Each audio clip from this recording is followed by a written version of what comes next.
আকাশযাত্রার এক নতুন যুগ, যেখানে একজন নারী গ্যালন ভরা পেট্রোল আর ইস্পাতের ডানায় ভর করে জয় করে ফেলেছিলেন সমাজের বহু বাধা। অ্যামেলিয়া ইয়ারহার্ট। কিন্তু এই বৈমানিকের নাম উচ্চারিত হলে আরেকটি বিষয়ও উঠে আসে, তার রহস্যময় অন্তর্ধান। কি ঘটেছিল তার সাথে? কেনই বা তিনি এত বিখ্যাত হয়েছিলেন? অ্যামেলিয়া ইয়ারহার্টের জন্ম 1897 সালে ক্যানসাসের আটচিসন শহরে। ছোটবেলায় তিনি ছিলেন দুঃসাহসী ও কৌতূহলী।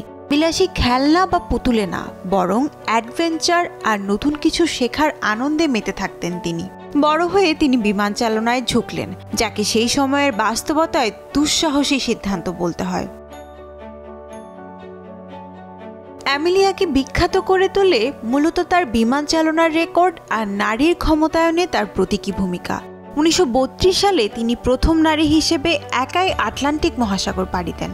ইয়ারহার্ট শুধু বিমান চালকই ছিলেন না, তিনি ছিলেন লেখিকা, বক্তা এবং নারীর অধিকারের সোচ্চার মুখপাত্র। তিনি দ্য 99s নামে নারী পাইলটদের একটি সংগঠন গড়ে তুলতে সাহায্য করেন। তার সবচেয়ে বড় উড়ানের স্বপ্নটা ছিল পুরো পৃথিবীকে ঘিরে।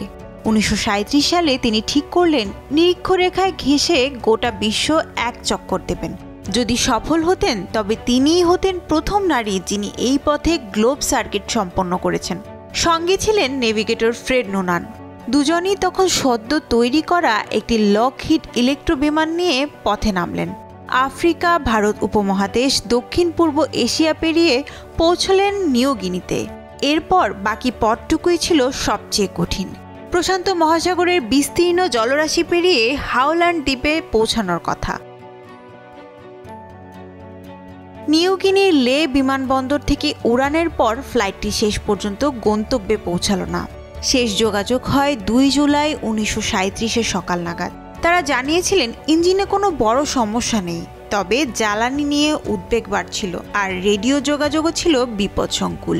কিছুক্ষণের মধ্যেই রেডিওতে আর কোনো সাড়া পাওয়া গেল না।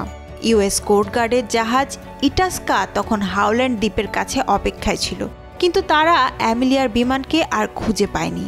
কেউ আর কখনো তাদের দেখতে পেল না। নৌবাহিনী এবং কোস্টগার্ড ব্যাপক অনুসন্ধান চালায়। একটা সময় পর্যন্ত এটিই ছিল যুক্তরাষ্ট্রের সবচেয়ে ব্যয়বহুল সামুদ্রিক অনুসন্ধান অভিযান, কিন্তু কোনো লাভ হয়নি। বিমানের ধ্বংসাবশেষ বা আরোহীদের খোঁজ মেলেনি। প্রায় 1.5 বছর পর 1939 সালের 5 জানুয়ারি অ্যামেলিয়া ইয়ারহার্টকে আনুষ্ঠানিকভাবে মৃত ঘোষণা করা হয়, যদিও বাস্তবে তার দেহ বা বিমানের অংশবশেষ কিছুই পাওয়া যায়নি।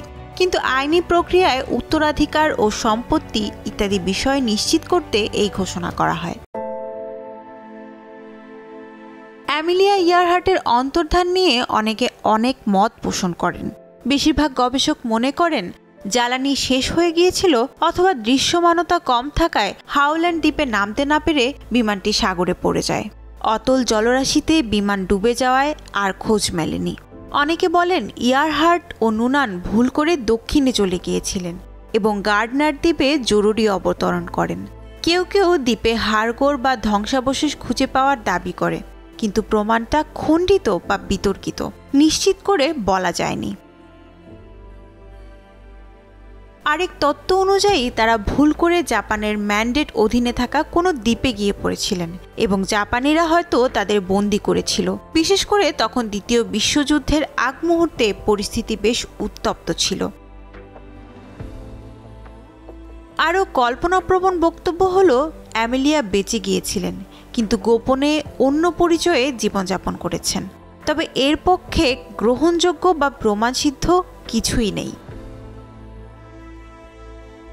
অ্যামেলিয়া ইয়ারহার্টের অন্তর্ধান মানুষের মনে গভীর দাগ কাটে, কারণ তিনি ছিলেন একাধারে মানবিক প্রেরণার উৎস ও সাহসী অভিযাত্রী। তিনি নারীর জন্য খুলে দিয়েছিলেন আকাশপথের দুয়ার। একজন নারীও যে পুরুষের সমান আধিপত্যের সঙ্গে আকাশ জয় করতে পারে তা তিনি দেখিয়েছেন। তার অন্তর্ধান আজও রয়ে গেছে এক আলোকিত শূন্যতায়। কোথায়, কখন, কিভাবে শেষ হয়েছিল তার পথ চলা তা আজও অজ্ঞাত। তারপরও তিনি হারিয়ে যাননি। তার প্রতিচ্ছবি বেঁচে আছে সেই সব নারীর ভেতর যারা স্বপ্ন দেখেন আর সাহসের ডানায় ভর করে বাঁধন ছাড়িয়ে উঠতে চান। নুসরাত তানি, যমুনা নিউজ।